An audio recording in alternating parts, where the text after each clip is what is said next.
Ya, Aceh sekarang agak lebih berpacu dengan teman-teman dari Sultra dan dari Jawa Barat. Sementara Papua kita melihat juga mulai naik. Papua lintas 4 juga mulai naik. Aceh semakin mempercepat. Aceh semakin mempercepat dari mainnya. Kita melihat ada Aceh, ada Jawa Barat, ada Sultra dan ada Papua.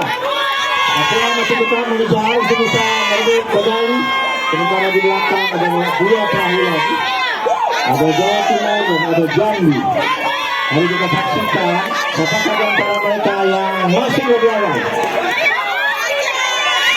Oke, sudah masuk. Ada Aceh, ada Jawa Barat.